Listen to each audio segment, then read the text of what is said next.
యోధాగోత్రపు కొదమసింహము అనే కార్యక్రమానికి మిమ్మల్ని ఆహ్వానిస్తున్నాను. విశ్వాసంతో ఈ కార్యక్రమాన్ని వీక్షించండి. ఖచ్చితంగా మీరు అద్భుతమైన కార్యాలు పొందుకుంటారు. మహాపరిశుద్ధుడా, సర్వశక్తి కలిగిన దేవ, పరిశుద్ధాత్మ దేవ, ఈ కార్యక్రమాన్ని మీ చేతుల్లో పెడుతున్నాను. వీక్షిస్తున్న ప్రతి ఒక్కరి ఆత్మనేత్రాలు తెరవచేయండి. అనేక మందికి ఆశీర్వాదకరంగా ఈ కార్యక్రమాన్ని దీవించమని నజరేయుడైన యేసు నామమున అడిగి వేడుకుంటున్నాం తండ్రి, ఆమేన్. ఈరోజు మనం దానియేలు, యోసేపుల వంటి వారు ఎక్కడ అనే అంశాన్ని ధ్యానించుకుందాం. మీరు బైబిల్ తీసినట్లయితే దానియేలు గ్రంథం 1వ అధ్యాయం 17 నుంచి 20 వచనం వరకు నేను చదువుతాను. ఈ నలుగురు బాలుర సంగతి ఏమనగా, దేవుడు వారికి జ్ఞానమును సకల శాస్త్ర ప్రవీణతయు వివేచనయు అనుగ్రహించెను.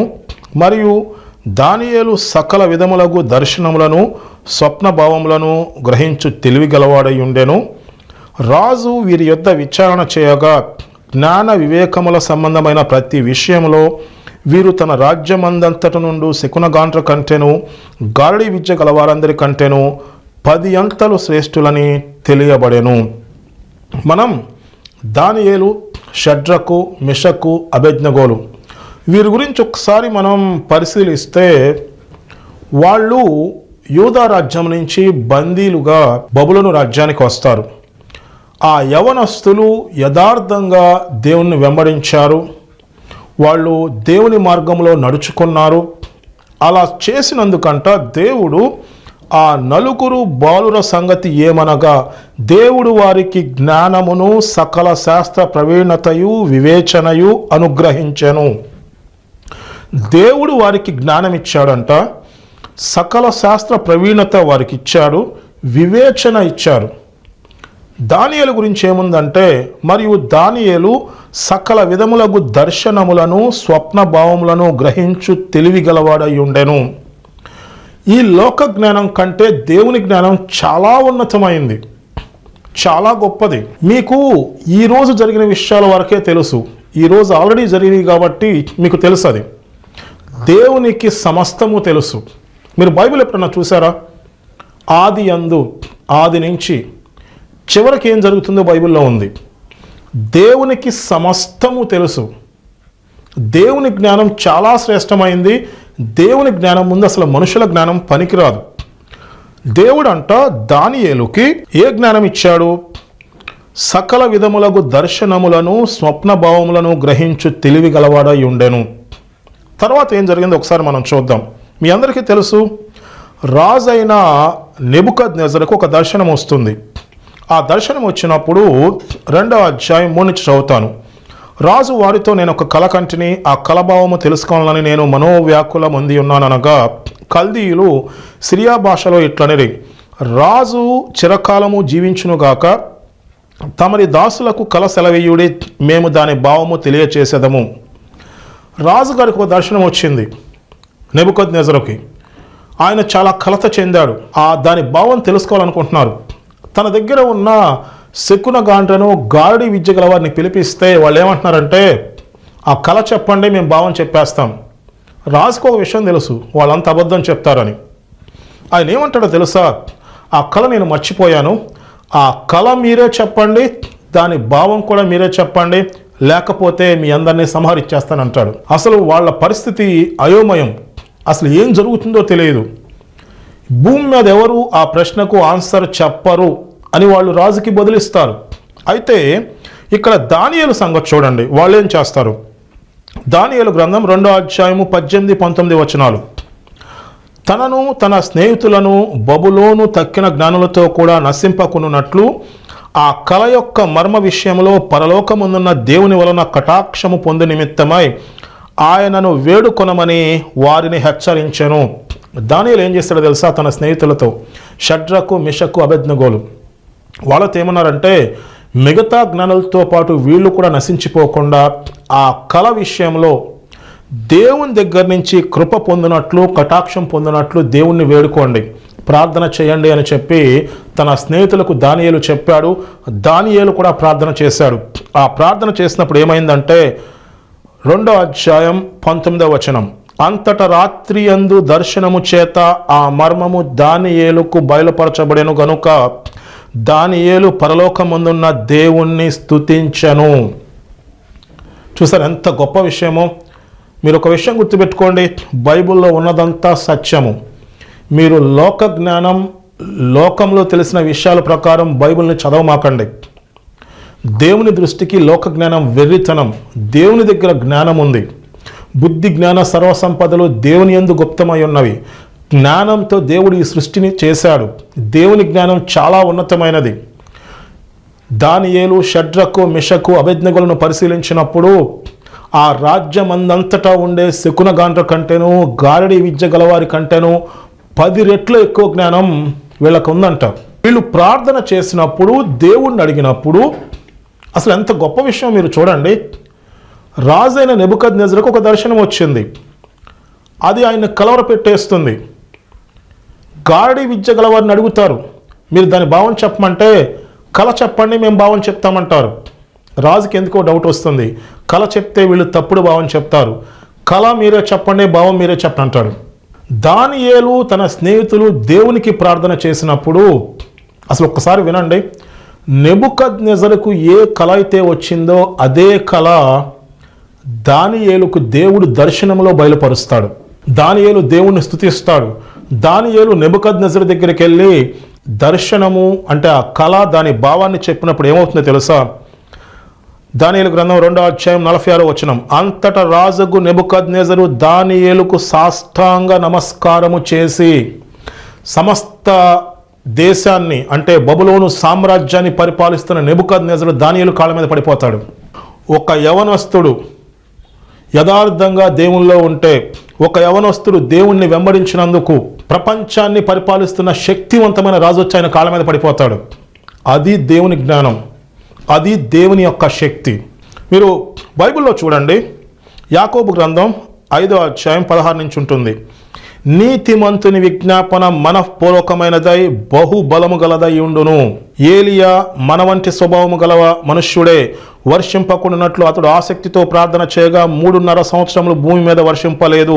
అతడు మరలా ప్రార్థన చేయక ఆకాశము వర్షం ఇచ్చెను, భూమి తన ఫలం ఇచ్చెను. ఏలియా మన వంటి స్వభావం కలవాడే.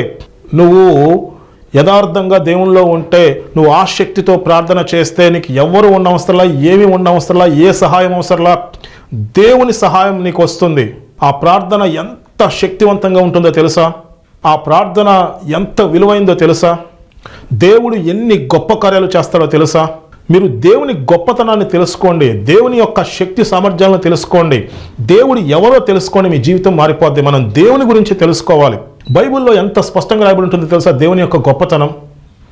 ఆయన మన తండ్రి. అడుగుడి మీకు ఇయ్యబడును, తట్టుడి మీకు తీయబడును, వెదకుడి మీకు దొరుకును, అడుగు ప్రతి వానికి ఇయ్యబడును. మీలో ఎవరైనా మీ కుమారుడు రొట్టెని అడిగిన ఎడల రాతిని ఇస్తారా? చేపను అడిగిన ఎడల పాముని ఇస్తారా?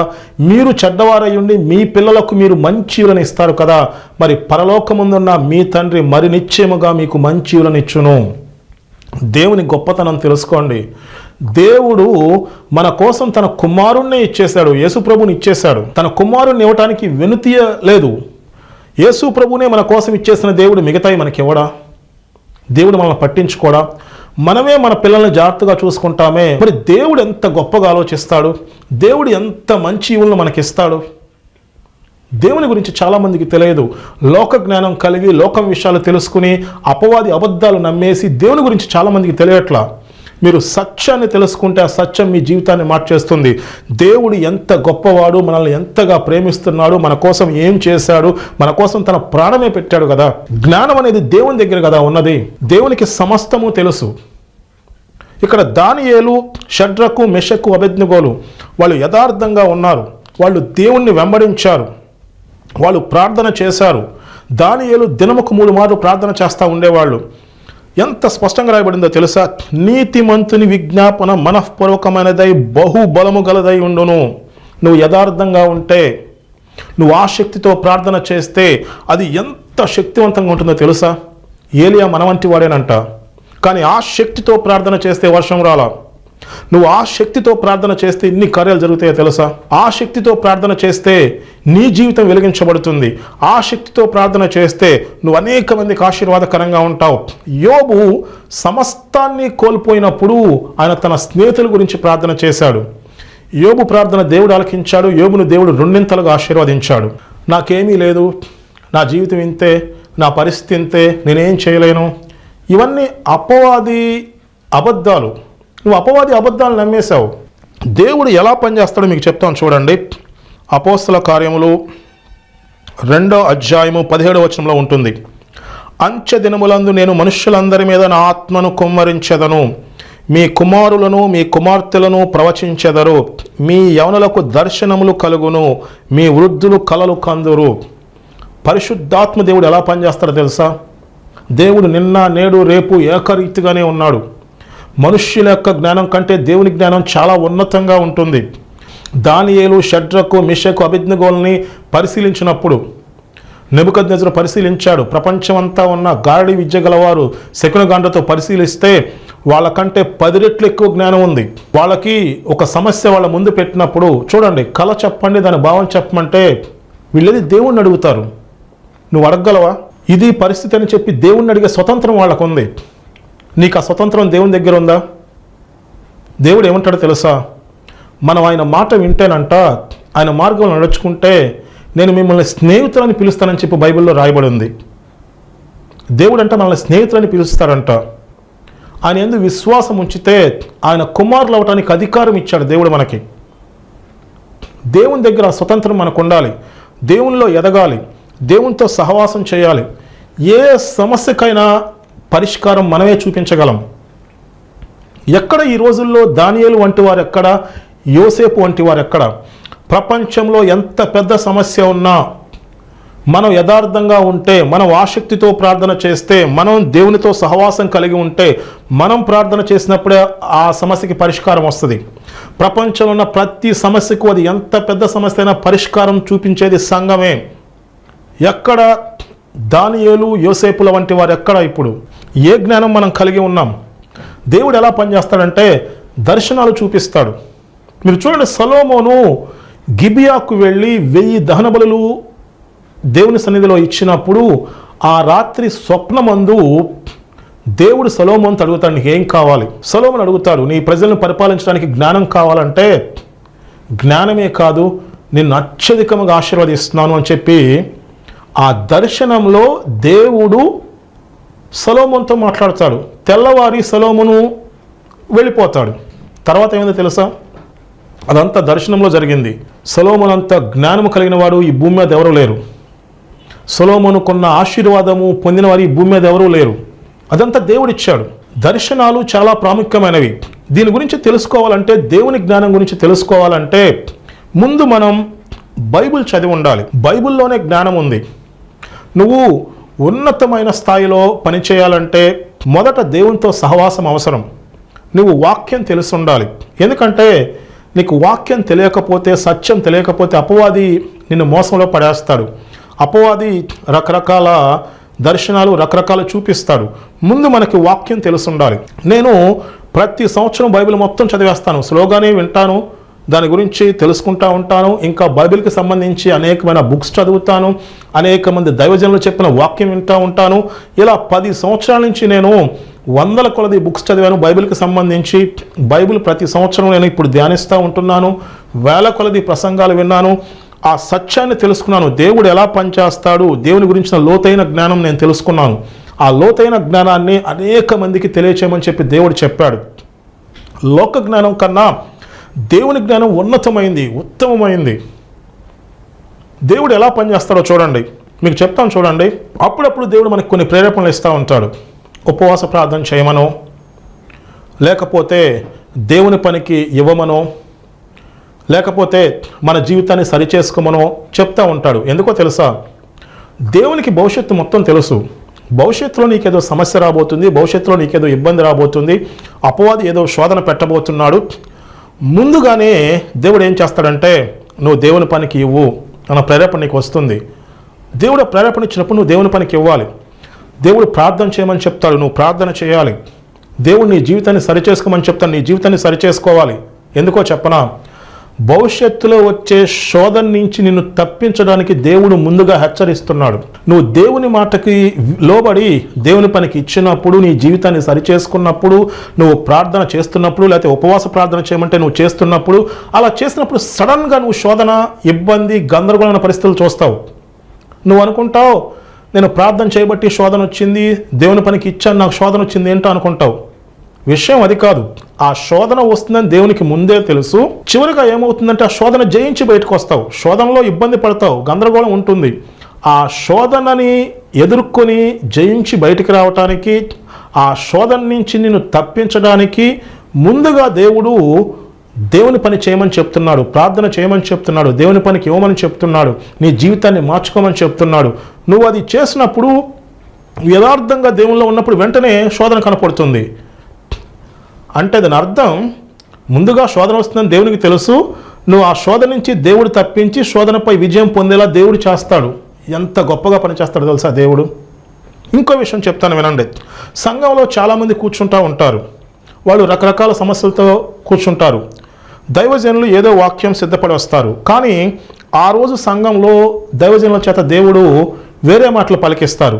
ఆ వేరే మాటలు ఎవరి కోసమో తెలుసా? ఆ సంఘంలో రకరకాల సమస్యలతో కూర్చుంటారు. వాళ్ళు ఆశ్చర్యపోతారు, ఈరోజు దేవుడు నాతో మాట్లాడాడని చెప్పి. దేవుని జ్ఞానం చాలా గొప్పది, ఉన్నతమైంది. వాళ్ళకున్న సమస్యలు నీకు తెలియదు, కానీ నీ చేత ఆ సమస్యల నుంచి ఎలా బయటపడాలో దేవుడు మాట్లాడిస్తాడు. అంత ఉన్నతమైంది. దేవుడు దర్శనాల ద్వారా మాట్లాడతాడు. అంచెదినముల్లో సర్వ శరీరుల మీద ఆత్మను కుమ్మరిస్తాను, మీ కుమారులు మీ కుమార్తెలు ప్రవచించెదరు, మీ యవనులకు దర్శనము కలుగును, మీ వృద్ధులు కలలు కందురు. దేవుడు దర్శనాల ద్వారా మాట్లాడతాడు. పాత నిబంధన గ్రంథంలోనే అలా మాట్లాడితే నూతన నిబంధన గ్రంథంలో మనకి ఇంకెక్కువ అవకాశం ఉంది. పరిశుద్ధాత్మ దేవుడు వాళ్ళ పైకి వచ్చేవాడు. మనకైతే ఏంటో తెలుసా? మనం పరిశుద్ధాత్మ మనలో నివాసం ఉంటున్నాడు. దేవుడు మనలో నివాసం ఉంటున్నాడు. ఒకసారి దాన్ని ఆలోచించండి. దాన్ని ఆలోచించడానికి ఈ జీవితం సరిపోదు. సమస్త సృష్టిని సృజించిన దేవుడు, తన జ్ఞానము చేత సమస్త సృష్టిని నడిపించే దేవుడు, తన వాక్కు చేత సమస్త సృష్టిని నడిపించే దేవుడు మనలో నివాసం ఉంటున్నాడు. అసలు ఒకసారి ఆలోచించగలరా? ఎంత జ్ఞానం ఉంటుందో తెలుసా? అందుకే దేవుని మాటకు విలువ ఇవ్వాలి మనం. లోకంలో వ్యర్థమైన మాటలు వింటూ లోక జ్ఞానాన్ని కలిగి చాలామంది దేవుణ్ణి ఎరిగిన వాళ్ళు వాళ్ళ జీవితాన్ని నాశనం చేసుకుంటున్నారు. అబద్ధాలని నమ్మి, మోసాలని నమ్మి, సమస్యల్లో, బంధకాల్లో జీవిస్తున్నారు. దేవుడు అంటే 4 మంచి మాటలు అనుకుంటున్నారు. దేవుడు అంటే 4 మంచి మాటలు కాదు. దేవుడు సమస్త సృష్టిని సృజించాడు. దేవుని దగ్గర జ్ఞానం ఉంది. దేవుని మాటకు విలువ ఇవ్వండి. లోకంలో మాటలు వదిలేసేయండి. లోక జ్ఞానాన్ని పక్కన పెట్టండి.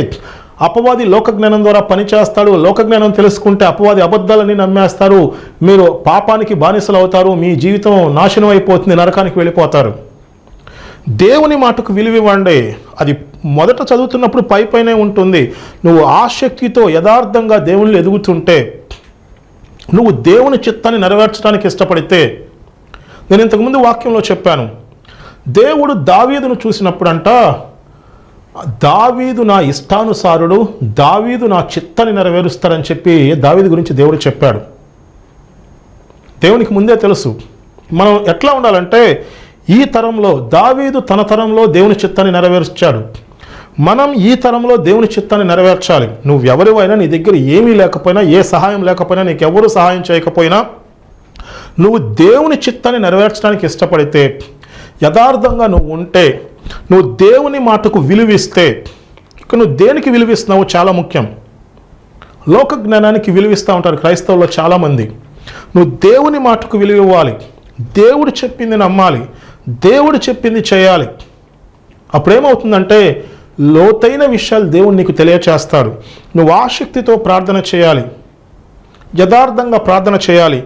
నీతిమంతుని ప్రార్థన అంట అసలు ఎంత గొప్పగా ఉందో తెలుసా? నీతిమంతుని విజ్ఞాపన మనఃపూర్వకమైనదై బహుబలము గలదై ఉండును. నువ్వు దేవుని జ్ఞానం కలిగి ఉంటే, నువ్వు దేవుణ్ణి వెంబడిస్తూ ఉంటే, అది ఎంత శక్తివంతంగా ఉంటుందంటే, ప్రపంచంలో ఉన్న అన్ని సమస్యలకి మనమే పరిష్కారం చూపిస్తాం. ప్రపంచంలో ఉన్న ప్రతి సమస్యకి దేవుని పిల్లలే పరిష్కారం చూపిస్తారు. దేవుని మాటకు విలువ ఇవ్వాలి. దేవునితో సహవాసం కలిగి ఉండాలి. దేవుని వాక్యాన్ని ధ్యానించాలి. యథార్థంగా ఉండాలి. భక్తిహీనులను చూసి నువ్వు మచ్చరపడవద్దు. నిశ్చయముగా ముందుగతి రానేవచ్చును, నీ ఆశ భంగము కానేరదు. నువ్వు యథార్థంగా దేవునిలో నిలబడినప్పుడు, నువ్వు దేవునిలో అలా ముందుకెళ్తున్నప్పుడు దేవుడు నీకు బయలుపరుస్తాడు. జ్ఞానము దేవుని దగ్గర కదా ఉన్నది. యెహోవా యందు భయభక్తులు కలిగి ఉండట జ్ఞానముకు మూలము. అసలు జ్ఞానానికి మూలము, బిగినింగ్ ఎక్కడంటే దేవుని యందు భయభక్తులు కలిగి ఉండట. దేవుడు ఇస్తాడు. మీరు యోసేపును చూడండి. యోసేపును తన అన్నలు అమ్మేస్తారు, బానిసగా అమ్మేస్తారు. తను ఐగుప్తు వచ్చి పోతిఫర్ దగ్గర బానిసగా ఉంటాడు. అసలు యోసేపుకి వాస్తవంగా ఆలోచిస్తే ఆయన జీవితం మారే అవకాశం ఉందా?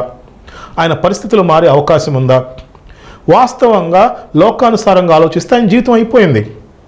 కానీ దేవుడు యోసేపుకు తోడై ఉన్నాడు. యోసేపు చేసిన ప్రతి పనిని దేవుడు ఆశీర్వదించాడు. ఆ విషయం ఆ పోతిఫరు గమనించి తన కుటుంబం మొత్తానికి విచారణకర్తగా, అధిపతిగా నియమించేస్తాడు. మొత్తం ఆయనే చూసుకుంటూ ఉంటాడు. దేవుడు యోసేపు పట్ల గొప్ప ఉద్దేశం కలిగి ఉన్నాడు.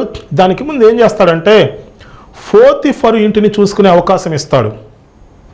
పోతిఫరు ఇంటిని యోసేపు చాలా గొప్పగా చూసుకుంటాడు. పాపం చేయాల్సిన పరిస్థితి వచ్చినప్పుడు పాపం చేయకుండా పారిపోతాడు, యథార్థంగా ఉంటాడు. ఒక బానిస దేశం కాని దేశంలో యథార్థంగా ఉన్నాడు, పాపం చేయకుండా పారిపోయాడు, దేవుని యందు విశ్వాసం ఉంచాడు. ఆయన యథార్థంగా ఉన్నాడని చెప్పి మీరు బైబిల్ చదివితే మీకు అర్థమవుతుంది. తనకు ఒక బాధ్యత అప్పచెప్పినప్పుడు బాధ్యతలో నమ్మకంగా చేశాడు. ఏం జరిగిందో తెలుసా? తర్వాత ఫరోకి దర్శనం వస్తుంది. ఎవ్వరూ చెప్పడానికి లేరు. ఎవ్వరూ చెప్పడానికి లేకపోతే ఎవరి దగ్గరికి వస్తుంది ఆ విషయం? ఎవరి దగ్గరికి వస్తుందంటే యోసేపు దగ్గరికి వస్తుంది. యోసేపు దగ్గరికి వచ్చినప్పుడు యోసేపు ఆ దర్శన భావాన్ని చెప్తాడు. మీకు మళ్ళా చెప్తాను వినండి. ఈ దర్శనాల గురించి మీరు తక్కువగా మాట్లాడమాకండి. పరిశుద్ధాత్మదేవుడు అలా పనిచేస్తాడు. మళ్ళా మీకు దీని గురించి ఒక వార్నింగ్ చెప్పాలి. ఉన్నతమైన జ్ఞానంలో పనిచేయాలంటే, దేవుని జ్ఞానంలో పనిచేయాలంటే మీకు బైబిల్ మొత్తం తెలిసి ఉండాలి. దేవుని మాటకు విలువ ఇవ్వండి, బైబిల్ ధ్యానించండి. బైబిల్ ధ్యానిస్తే బైబిల్ అంటే మీరు అక్కడ ఒక మాట ఇక్కడ ఒక మాట వాక్యం వింటే దేవుని గురించి తెలియదు. కొంచెం టైం పట్టినా బైబిల్ అంతా ధ్యానించండి. అలా ప్రతి సంవత్సరం ధ్యానించండి. మీరు బైబిల్ ధ్యానిస్తూ ఉంటే దేవుని గురించి జ్ఞానం మీకు మొత్తం తెలుస్తుంది. దేవుడు మీ ఆసక్తిని బట్టి దేవుడు అనేకమైన విషయాలు మీకు బయలుపరుస్తాడు. మీరు యథార్థంగా ఉంటే దేవుడు మీ ఆత్మీయ నేత్రాలు తెరవచేస్తాడు. అప్పుడు మీకు ఉన్నతమైన జ్ఞానం వస్తుంది. దేవుడు కదా జ్ఞానం ఇచ్చేది, లోక జ్ఞానం పనికిరాదు. లోకంలో ఉన్న ఏ జ్ఞానము దేవుని జ్ఞానం ముందు అస్సలు పనికిరాదు. ఫరోకు ఒక సమస్య వచ్చింది, ఆయనకు దర్శనం వచ్చింది, ఆయన గందరగోళం అనమాట, ఏం చేయాలో అర్థం కావట్లేదు. యోసేపు దానికి పరిష్కారం చూపిస్తాడు. మీరు ఆదికాండము 41 అధ్యాయం 29వ వచనంలో ఇలా ఉంటుంది. ఇదిగో ఐగుప్తు దేశమందంతటా బహు సమృద్ధిగా పంట పండు 7 సంవత్సరములు వచ్చుచున్నవి, మరియు కరువు గల 7 సంవత్సరములు వాటి తర్వాత వచ్చును.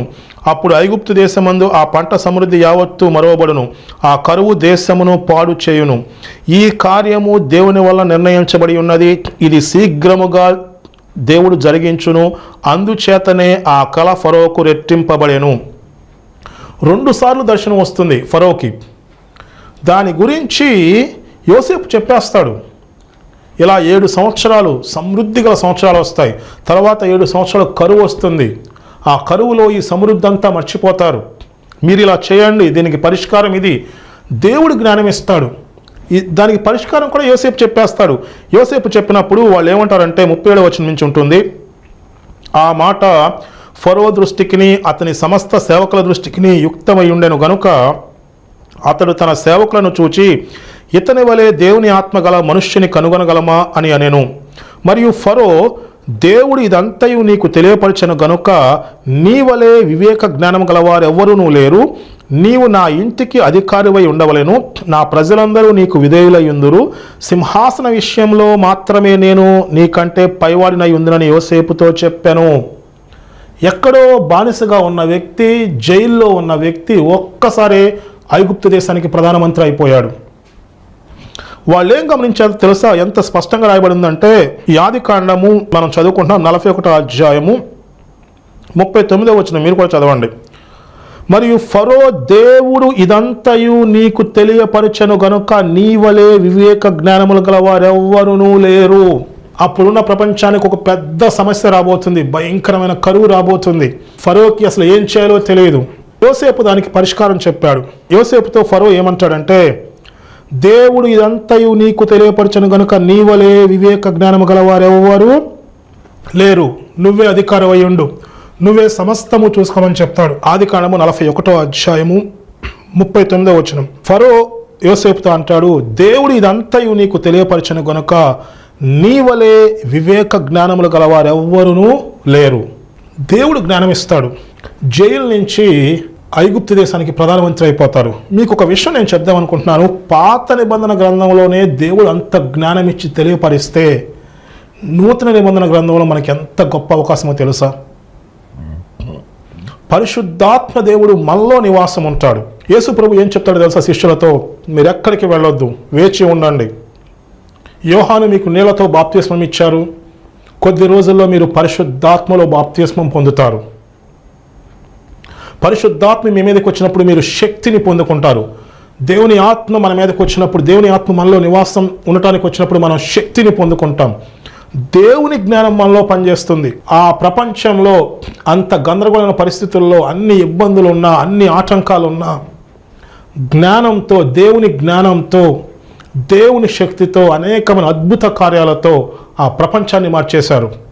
అప్పటి ప్రపంచం చాలా దారుణంగా, భయంకరంగా ఉండేది. సువార్త ప్రకటించటం వల్లే ఈ శాంతి, సమాధానము, సామరస్యము, ఇటువంటి మంచి పరిస్థితులు వచ్చినాయి. దేవుని వాక్యం ప్రకటించడం ద్వారానే పరిస్థితులు మారుతాయి. సమస్యలకి పరిష్కారం మనమే చూపిస్తాం. ప్రపంచంలో ఎటువంటి సమస్య ఉన్నా ఆ సమస్యకి పరిష్కారం మనం చూపిస్తాం. మనం యథార్థంగా ప్రార్థన చేస్తే, మనం దేవునిలో ఎదిగి ఉంటే, మనం దేవుని జ్ఞానంతో మనం ముందుకెళ్తూ ఉంటే మన దగ్గరే ఉంది పరిష్కారం. ఒక్కసారి ఆలోచించండి. దానియేలు, యోసేపులు వంటి వారు ఎక్కడ? నువ్వే కావచ్చు యథార్థంగా దేవునిలో ఉంటే. ఈ పరిచర్యకు ఆర్థికంగా సహకరించండి. నేను మీ గురించి ప్రార్థన చేస్తాను. ఖచ్చితంగా మీరు దేవుని యొక్క ఆశీర్వాదాన్ని పొందుకుంటారు. మహాపరిశుద్ధుడా, సర్వశక్తి కలిగిన దేవా, ఈ వాక్యం విన్న వారు ప్రతి ఒక్కరిని జ్ఞాపకం చేసుకోండి. వారి ఆత్మీయతలు తెరవ చేయండి.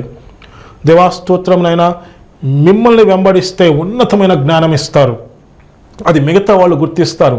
ప్రపంచంలో ప్రతి సమస్యకు మీ దగ్గర పరిష్కారం ఉంది, మా ద్వారా పరిష్కారాన్ని మీరు చూపిస్తారు. అంత ఉన్నతమైన జ్ఞానం ఇస్తారు. మీ మాటకు విలువ ఇవ్వాలి. లోక జ్ఞానాన్ని పక్కన పెట్టి మీ మార్గంలో నడుచుకోవాలి. యథార్థంగా ఉండాలి. ఆసక్తితో ప్రార్థన చేయాలి. ఈ ప్రపంచంలో ఉన్న సమస్యలన్నిటికీ పరిష్కారం మా ద్వారా మీరు చూపిస్తారు. మీ చిత్తాన్ని నెరవేర్చమని నజరేయుడైన యేసు నామమున అడిగి వేడుకుంటున్నాం తండ్రి. ఆమెన్.